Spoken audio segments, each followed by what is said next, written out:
that downturn you're talking about is going to be significant. But I think it could be 2-3 years long. I think we're looking at like 40 or 60% correction in the equities market.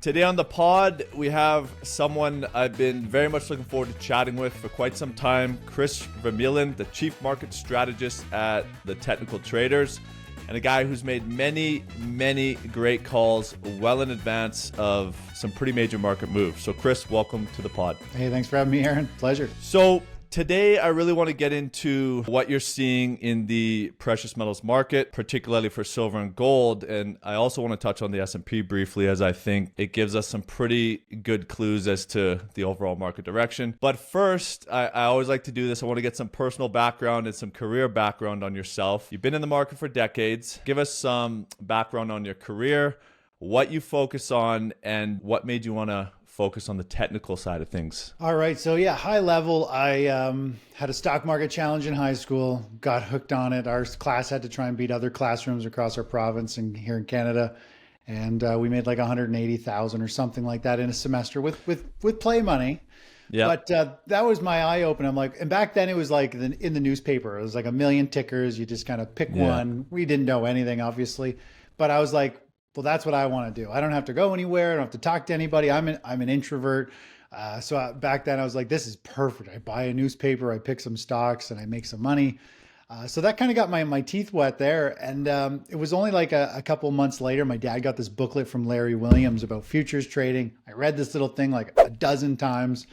And I saw you can make like 50 grand a day or a week, like no problem. And I was like, Dad, that's what I want to do. And he laughed at me. He's like, well, you keep learning. He said, but we're not opening a futures account. Like back then it was like all pork bellies and all that stuff. That was all I heard about. But so things just kind of evolved. Eventually I grew up in the country, so I didn't have TV. Grew up in the country, always hunting, fishing, building, whatever. Nice. Finally moved to Toronto, went to college for business. And I had a TV in my dorm room and I got hooked on CNBC. And I was watching the stock market and hearing how much people were making day trading. And so that kind of got me started. And I saw an ad for somebody with a newsletter back then saying, hey, I want to run a newsletter, or he sells his newsletter. I'm like, I want to do the same thing. I want to learn to trade, share my knowledge, and and run a business from that perspective, because then I get to trade and I have a business. So that's how I got into it. My first trade was in Palm Pilot. I don't know if you remember those little phones with the pencil. Oh, yeah. Absolutely. I had a $2,000 account with E-Trade Canada, and I went away on holidays for 2 weeks, bought the stock, never looked at it, came home and I had $8 grand. This is in college, my first trade. And I'm like, This is amazing. Yeah, so I totally hooked after that. I made a bunch of money going into the tech bubble. And then I realized back then I was into fundamentals. I learned all kinds of courses on buy stocks that are growing and looking at their quarterly growth and projections. Tech bubble came, everything blew up. Even companies that were growing quarter after quarter, their share prices were still dropping like a rock. And I lost all the money that I'd made. And that was when something hit me. I'm like, well, this obviously doesn't work. I'm like, it doesn't matter. Everything goes down. And that was when I stumbled across John Murphy, which is like the godfather of technical analysis. I read his giant Bible and a bunch of others. And I realized, hey, if I follow price, well, first I started trying to pick tops and bottoms like everybody else. And some of them work, some of them don't. Then I've eventually kind of rolled into learning, hey, if I follow trends, if I can identify a trend that has power behind it, then I want to jump on that trend and play it. And so that's what I do now. 26 years later, I just focus on price. I could care less about news, the economy, the Fed, whatever it is. I strictly look at a chart, and then I look at how everything is connected to that asset class, because everything in the financial system is linked in some way. If one asset's going down, that money is flowing somewhere else, and everything is linked. And depending where things are flowing, different assets, it tells us what people are thinking and feeling. And if we have a good enough way to track how much money is flowing through to these spots, if we know what people are doing with their money, then we don't know what they're thinking and feeling. We know what they're actually doing. So we have a very strong sense of money is going in this direction, and there is a steamboat full of it, like money just piling into it. So we want to follow that trend. And so that's where I am now. I've gone through trading small cap stocks and options, and now I just focus on major sector or ETFs like the indexes, bonds, the US dollar index ETF when the timing's right, which I think will be late this year or hopefully sometime next year will be the big precious metal, the next major super cycle for like mining stocks, like penny stocks. I mean, I was part of it back in 2002, 2003 when it started. I was part of it in the 2009 massive rally. I mean, you can make an absolute fortune, but they're short windows. They only last for a handful of years, but you can make a ton of money. So that time is coming. But right now I just focus on ETFs until my sweet spot, because my focus, I was the gold and oil guy for forever. And I focus on gold and oil. It's it's kind of the area that I really love, but I only want to really trade them and hold them when they're doing exceptionally well. And that time is coming soon where it's going to be a life-changing event in terms of financial situations that it can provide. So that's where I am now is I share my trades. Everything I build and trade is for my own money. I manage my own capital and I share it with other people. And I try to educate them and show them the cycles that the economy and the markets are going through so they understand like when something should happen and when it's going to be a serious event or, you know, just try and identify these major trends and time them because everybody always wants trades to happen, but these major cycles take a long time to unfold. But once they do unfold, I mean, you can go all out and really take advantage of them. So that's kind of where I am now. I've been following your work now for probably 2-3 years. One of the things I really, I think you're definitely more of a cool hand than I am, but one of the things I really appreciate about your commentary is it's always based in just logic and kind of even keel kind of approach to the markets. Whereas a lot of the other guys I follow, because I'm quite significantly invested in the precious metal space. It's you know, doomsday's coming, this is going to collapse, this fiat, and so on and so forth.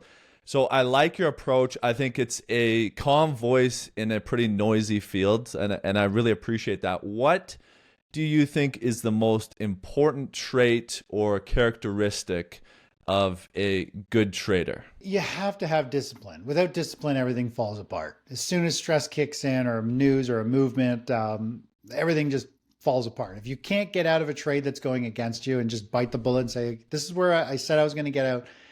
Like when we get stopped out of a trade or a trend changes and we close out a position, I get emails from people and they'll be like, oh, this sucks. We got stopped out or we're now out of the trade. What do we do? We're in cash, right? And whenever I issue one of these trades, like we're moving to cash, I'm always congratulating everybody. I'm like, congratulations, guys. We followed the trade. We closed it out. If you close the trade, it means you're following a plan. You have to have a plan. You have to have a strategy. And that's what it's all about is managing money, right? Managing our positions, making sure we protect it. So discipline is the number one. It's also the most difficult, especially if you love something. It's hard to get rid of it because we know longer term it should do really well, but it could be under pressure. So you need somebody who's, I think, logical. You need to break things down to it's either a go or a no, right?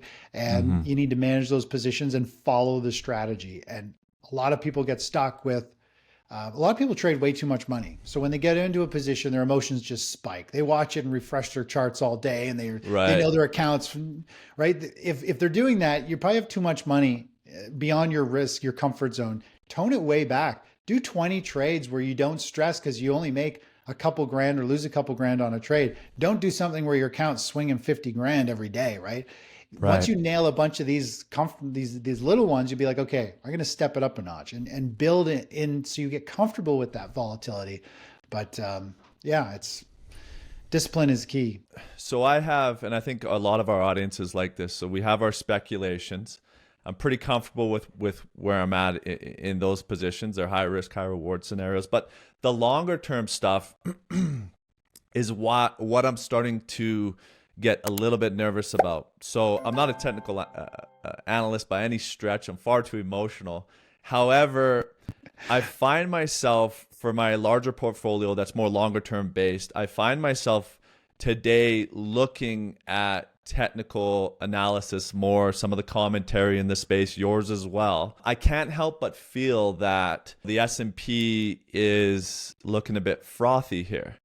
And with some of my longer term stuff, obviously I'm pretty invested in that index. I'm starting to wonder if now's not a good time to kind of downsize some of my positions. I always fear, though, when I do that with my longer term plays that, you're going to get out too early. Maybe I'm being too active with these, but I just can't help shake the gut feeling I have, especially in light of some of the economic news. What are you seeing from the S&P 500 perspective? Where are we sort of in the market cycle? If we take things from a really, really high basic level, I like to always look at the stock market like the ocean. The tide is either rising and we want to own equities, or the tide is either going down and we want to probably look at a different asset class while stocks are generally falling.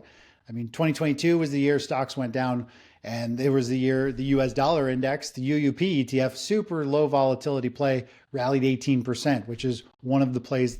We just moved out of stocks and moved into a currency that was moving up. Right now, we're back into a rising tide. We still want to be long equities. The trend is still up. It really has had just a pullback in the past 2 months here. Now it's got a nice little pattern that is still pointing to another 5 or 6% rally. But when we look at, there's several different ways we can look at this.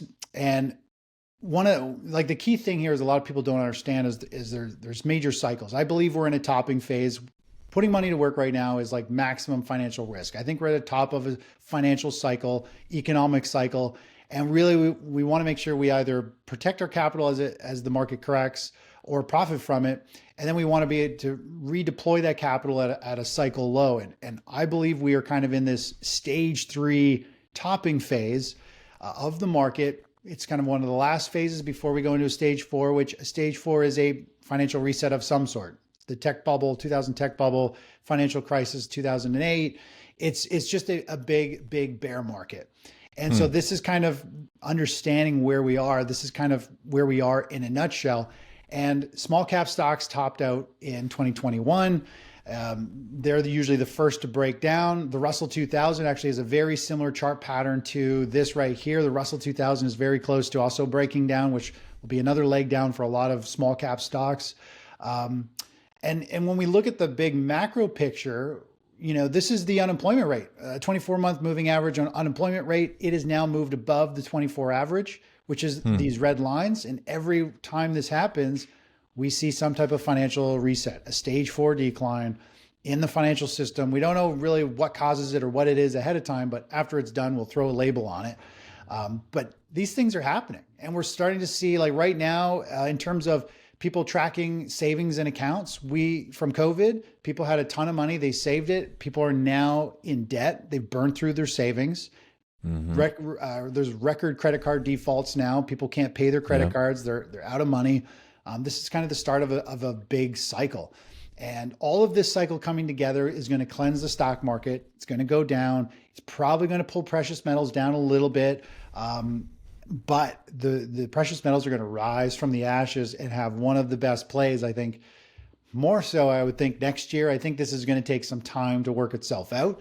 But we are getting really close to a much larger market correction when it comes to equities. If we were to look at the commodity to equity ratio, Aaron, too, we're at the lowest level. Commodities are the most undervalued they've ever been compared to equities. And what this means is commodities have some pretty good upside and equities have a ton of downside. As equities drop, this chart will go up. So it's just telling us things are out of whack. Stocks are way overvalued. Commodities are way undervalued. So stocks need to come down and commodities will need to go up, but it'll be stocks down first and then the commodities will start to rise later. It's not going to happen at the exact same time. So some interesting price action to unfold here. We're in this market topping phase, but you still suggest that it's probably a decent time to be long equities. No? Yeah, I mean we're long the equities market. Yeah. Okay, so these topping phase, like where do you see from a time perspective this topping phase? How long will it last before we start to see that downturn? And that downturn you're talking about is going to be rather significant, not like the COVID bear market that was 3-4 months long kind of thing. You're talking about something more significant. I think the next major bear market will be fairly significant. I think it could be 2-3 years long. It could be a long, slow bleed out in the markets. I think we're looking at like 40 or 60% correction in the equities market potentially. I think it's still good to be long equities. And you ask how much longer to the upside based on the chart patterns, the daily chart and things. Right now, the chart's showing us we have maybe about a month more of higher pricing in equities. It looks like there's about a 5 to 7% rally in the S&P 500, about the same for the NASDAQ. I'm not saying it's going to happen, but that's what the chart and the momentum right now are saying. We're ready for one more leg up.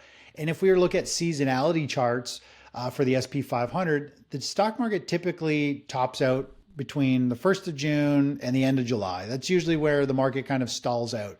And so here we are right at the beginning of June as you and I are recording this.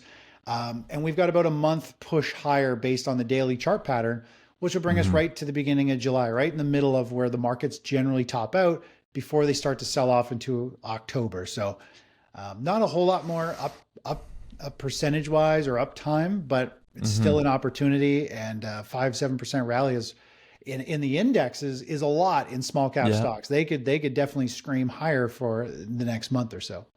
Okay. So that's a good foray into the commodity space. I want to really get into silver with you. So silver just dipped below $30 today. Obviously, it's been on a pretty epic rally for the last, call it, couple months or so.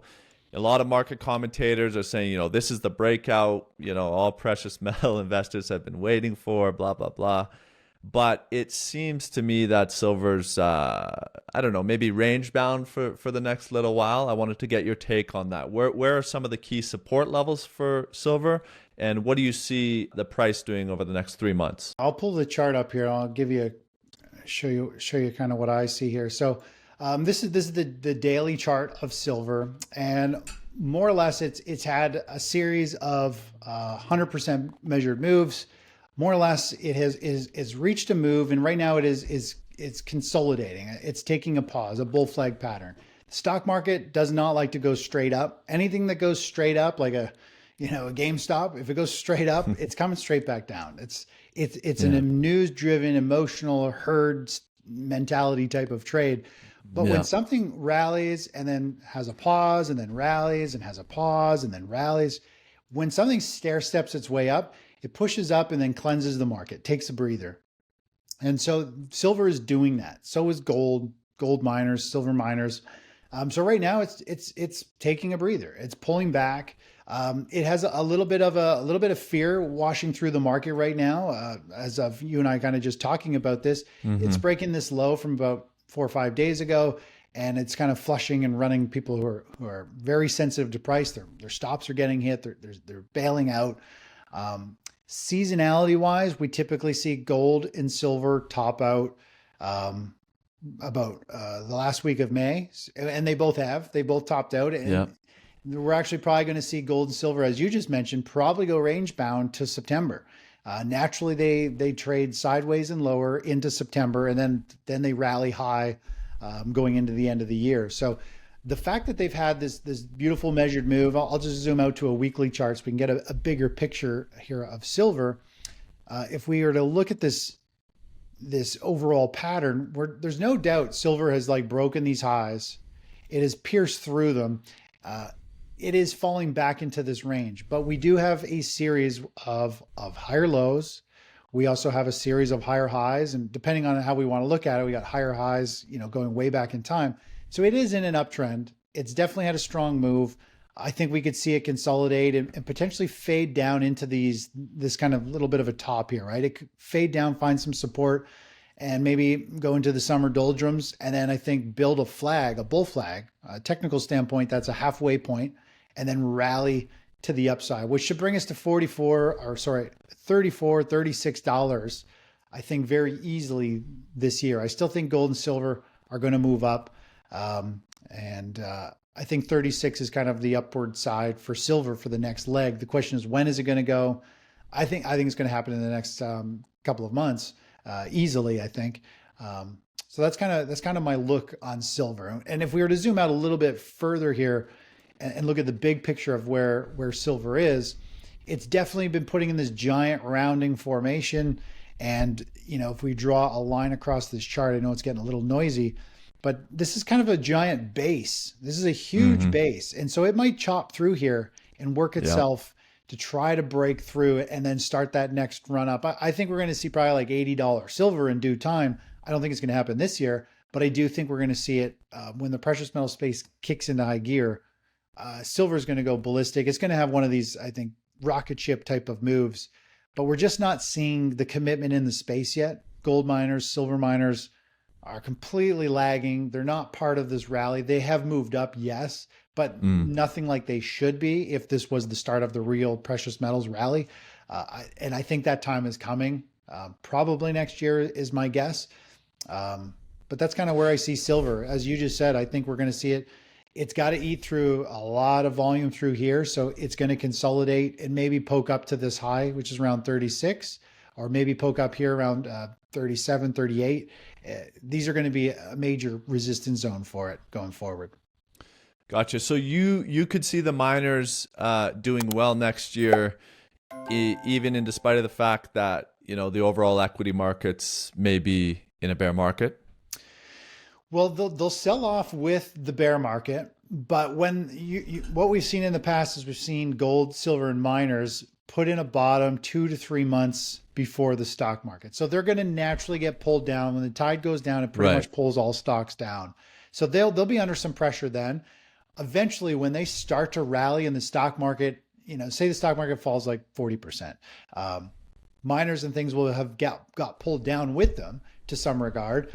But when the miners start to rally and start to come to life and start to move higher, even while the stock market keeps going down, that is the sign that we're like, the stock market is very close to a major bottom and the miners have likely hit a bottom. And that's when they're going to come to life for those huge, you know, the hundred thousands of % returns on some of these gold penny stocks. And a lot of them will be very fairly valued probably after a type of reset like this too, right? It'll be a hell of an opportunity. I remember 2009, 2010. I mean, that was a epic time to be in miners. We got through the great financial crisis, and after that, it was you could basically throw mud at a wall and make money in the precious metals mining space. It was incredible, and that'll happen again. That happened back in the early 2000s. You know, same type of thing. Huge opportunity. The thing is, you just have to wait for these to come. A lot of people get in late on these after the big moves happen. People buy in near the top and then they think it's going to happen again really soon, but really it's always like 5-10 years apart and you got to wait. And I have been drooling and waiting along with millions of other gold bugs for this next wave. And I can taste it. I can see it. I already feel the experience of it. It's just, it's not here yet. So Are you positioning yourself in gold or silver miners now, or are you on the sidelines for now? We were long SILJ silver miners. So we just closed out a position on it a couple of days ago. Seasonality wise, gold and silver are going to fizzle out. Price just wasn't meeting our criteria, so we closed it out. None of the positions we have or have had for them are for the long term. I hold physical metal long term. I just accumulating and keep holding it. But miners, no, they're just a short-term trade until we're actually in the perfect storm where they're in their Supercycle phase and the rip higher for 3-5 plus years. So they're just they're just a active trade. Get in, make some money, close it out. I don't think it's going to be any of these are going to be the next big move in metals or miners yet. That's coming. You mentioned that you spent a lot of time focusing on the oil markets as well. You know, I'm in Calgary, Alberta, so this is oil country, right? It's a big deal for us. And oil is down, 10%. WTI is down about 10% in the last 5 trading days. What's going on there? Sure seems like global demand is, or at least the suspicion of it is it's breaking down. What do you see in the price action with WTI? Yeah, I mean, oil broke down this week. It looks bearish. I mean, all the signs are there. Like OPEC's also poking around, wanting to, up production. Unemployment's rising. Businesses are slowing. Manufacturing's slowing. Like oil's used in everything. If it's not used in the product, it's used to get parts of the product to the factory and the product shipped out. So if things are slowing, there's going to be slower demand. And as unemployment rises and businesses slow, people stop spending money, traveling stops. So yeah, this is definitely not a good sign. I think we're starting to see investors realize that the music's coming to an end, and so people are just unloading oil positions or betting on the short side. If we look at the long term picture, in the grand scheme of things, if I just get rid of, let me just get rid of this spike here, that zero spike. This is a fairly bearish pattern. I like to use Fibonacci extensions. It's one of the, I find is the most accurate way to forecast downside moves. And based on this pattern that's unfolding, which is a large bear flag, it's consolidating here. It is pointing down to $35 a barrel. And I say that to some people, and they're like, how is that going to happen? There's no way it's going down there. But I'm like, look how many times it has hit $35 a barrel or below in the last few years. It happens. Like, who would have thought it would go negative? This chart pattern is pointing to that. And this means we're going to go into some type of recession. And, usually we see oil explode higher before a financial crisis. It happened back over here. Just before that happened, I've got the chart condensed, but this pause right here is the same as a pause that is squished down in here in a few months.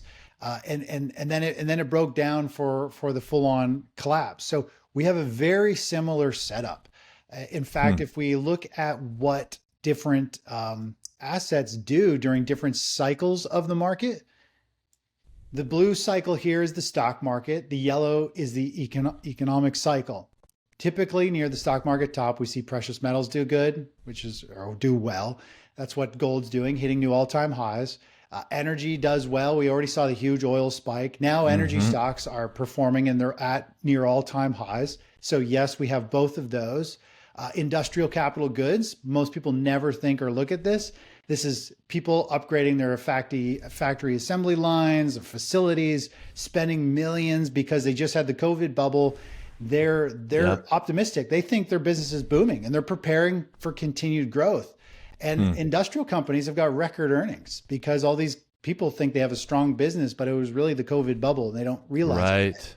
And if we go down to the economic cycle, which is this yellow cycle, businesses are ambitious. They think they have a solid business. That's why they're upgrading. They see global expansion because they had the COVID bubble. And now, they don't realize they're just upgrading their equipment just before we're going to go into like the doldrums, and they're going to kick themselves going, why did we sell our old assembly line? It was paid for. And now we got this huge expensive line with financing and we have half the production. Like we can produce twice as much, but we don't have the demand, right? So the economy is here. The stock market is like, we're literally at this crossing roads of the perfect storm brewing that is going to reset retirement for most people who you either make a fortune from this or you either lose your shirt and it becomes another one of those, like, I cannot believe I got stuck in that financial crisis. How did nobody tell me, right? Which is the buy and hold strategy. It's deadly. When you said, you mentioned a few minutes back that the markets could crash, potentially up to 40%. I mean, I still got the scars from the Great Recession still on me. I'm thinking about it out loud. I do see the potential for a significant correction, but you think it could be as much as 40%? I think so. I mean, I think it could be bigger than that. But I mean, this is just obviously speculation. I'm expecting some type of big correction. Maybe we only go back like 30% or so to the lows that we saw a year or two ago, and it lingers sideways for 5 years. Who knows? The key is you don't want to hold. I don't want to hold money through that. I want to benefit from falling pricing, right? So in a down market, kind of to wrap it up, or when you're anticipating a down market or significant correction, what do you do? Like, what is your cash allocation? Are you 100% cash? Where do you put your money in such a scenario that you're kind of speculating could happen here in the rather near term? Yeah. So like when the market rolls over and breaks down and goes into this stage 4 where people have anxiety and they can't believe we're starting another bear market and all this stuff. Yeah. This is when, so we need a lot of damage done to the chart. We need to see probably a 15, 20, 30% pullback before this kind of topping phase kicks into a stage 4 decline, this big financial reset. Once we kick into that, then instead of moving to other assets that go up like the dollar or bonds during a falling market, well, now it's a waterfall in the stock market. Everything is just falling off a cliff. So instead of moving to a slower asset that is going up in value potentially, we actually buy an inverse ETF. And as the market plummets, our accounts just go up. So pretty straightforward. We just buy an index, inverse index ETF. And as the market goes down, our account goes up. And on average, in a bear market, the price is almost always going down. So we just take advantage of that, and we throw on a couple of positions. It's not like we hold for a long time. Trading to the downside in a bear market is a completely different game, emotionally, mentally, strategy-wise, timing-wise. It is a very, very fast-moving market. The biggest rallies happen. They're like knee-jerk reaction rallies happen in a bear market.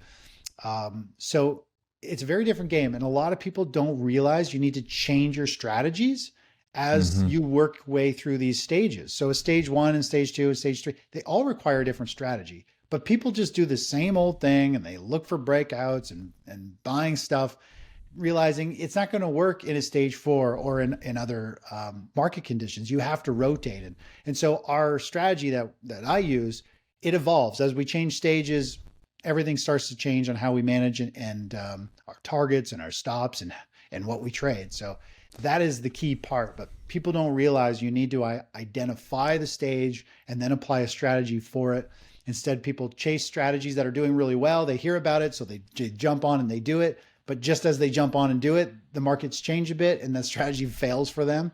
And then they give up on it and they hear about another one and they jump onto another strategy and it's just finishing its wave. So there are people, a lot of people say, oh yeah, you know, every time I move to a strategy, it fails. It's because they're emotional and they're constantly at the tail end having FOMO and they want to get on the strategy that's working for everyone else versus seeing it and being like, hey, we're changing gears. This next strategy here over the next several months or years is going to work really well. So we like walk into it ready to go versus jumping on the tail end thinking, oh, you know, this is working so well, we got to do it. Very different mindset between chasers or emotional traders and strategic, logical, you know, driven traders. What's your go-to inverse ETF? It would just be like SH, which is the one, there's no leverage. It's just the inverse SP 500. Now, obviously, depending on your account size, if you're a small account, you're younger, you like volatility, like SDS, 2X, there's the triple leveraged inverse. So you can amplify that as much as you want. But we look to capture moves in the market with the lowest volatility.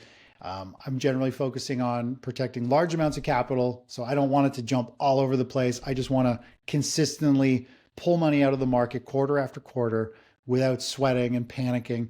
But the nice thing is the strategy I use is you can just jump on the 2X or 3X ETFs for them and you can amplify what we're doing. So it really just comes down to your style. I think that's a great spot to wrap it up. You came out with a book last year. Tell us about that and also where our viewers can find you online. Sure. Yeah. I came out with a book called Asset Revesting, and it's really like a new category, a new style of investing. So you're either a buy and hold investor or you're an active trader. Buy and hold, you got to put in your 40 years to make money. You got to ride the roller coaster. Active trading, the stats are the more you trade, the more you lose. It's very, very difficult. Asset revesting is like just kind of one notch under a passive investor. We put on 5 to 12 trades a year. I picture the stock market like the ocean.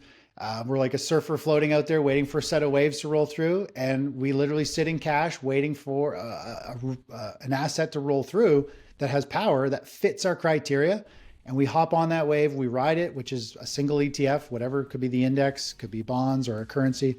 And it's the nice thing about catching a wave that's strong is we also know when it's starting to weaken. So we can trim off positions, move up our stops, start looking at, okay, well, what's the next asset that fits our criteria or the next wave? So that's what asset revesting is. Really simple, 5 to 12 trades a year, ETF, big positions only. And I share all that strategy, which I do with my own capital at thetechnicaltraders.com. Awesome, Chris. It's been an absolute pleasure, man. I appreciate your time and thanks for coming on today. Thanks, Aaron. Appreciate it.